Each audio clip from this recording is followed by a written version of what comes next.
ഞായറാഴ്ചയൊക്കെ അല്ലേ ബീച്ചിലേക്ക് ഇറങ്ങാൻ വിചാരിച്ചിട്ട് ഒരു 7 മണിയാകുമ്പോൾ പുറത്തിറങ്ങിയതാ. ഒടുക്കത്തെ തിരക്ക്.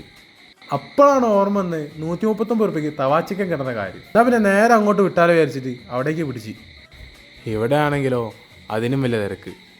1/2 മണിക്കൂർ 3/4 മണിക്കൂർ അങ്ങനെ വെയിറ്റിംഗ് ഉണ്ടാവുമെന്ന് പറഞ്ഞു. അങ്ങനെ 1 മണിക്കൂറിന് ശേഷം ഫുഡ് കൈ കിട്ടി. തവാ ചിക്കനും ഷവർമയും ഉണ്ടോ ഞങ്ങളിവിടുന്ന് ഓർഡർ ചെയ്ത്. തവാ ചിക്കൻ കണ്ടപ്പോൾ എന്താ പിന്നെ ഒന്നും ഞങ്ങൾ നോക്കിയില്ല, ഫസ്റ്റ് അതിനെ ഞങ്ങൾ ട്രൈ ചെയ്ത്. സത്യം പറയാലോ സാധനം കൊള്ളാം. എല്ലാവർക്കും ഇഷ്ടപ്പെടുമെന്ന് എനിക്കറിയില്ല, പക്ഷേ എനിക്ക് എന്തായാലും നന്നായിട്ട് ഇഷ്ടപ്പെട്ടു. അടുത്തത് ഷവർമ ആയതുകൊണ്ട് തന്നെ കുറച്ച് സോസും കൂട്ടി അങ്ങോട്ട് പിടിച്ച്. ഷവർമ അത്യാവശ്യം ടേസ്റ്റ് ഉണ്ട് കേട്ടോ. ഞാൻ ഇപ്പോൾ കുടിക്കുന്ന ലൈം ഉണ്ടല്ലോ, അത് തവേൻ്റെ കൂടെ ഫ്രീ ആണ് കേട്ടോ. ഇവിടെ എടുത്തു പറഞ്ഞ കാര്യം എന്താ വെച്ചാൽ ഇവിടെ മയോനൈസ് അത്യാവശ്യം നല്ല ടേസ്റ്റ് ഉണ്ട് കേട്ടോ. ഇവിടുന്ന് ഫുഡ് കഴിച്ചിട്ട് 349 കേട്ടോ ആകെ ആയത്. അപ്പോൾ ഇത് സ്ഥലം എവിടെയാണെന്ന് വെച്ചാൽ സൗത്ത് ബീച്ചിൽ ക്ലബ് സുലൈമാനെ നേരെ ഓപ്പോസിറ്റ് സെയ്ത്ത് റെസ്റ്റോറൻറ്റ്. ഒക്ടോബർ 31 വരെ ആട്ടോ ഇവിടെ ഓഫർ ഉണ്ടെന്ന് കേട്ടത്. അപ്പോൾ ട്രൈ ചെയ്യുന്നവർക്ക് വേഗം വിട്ടോളി.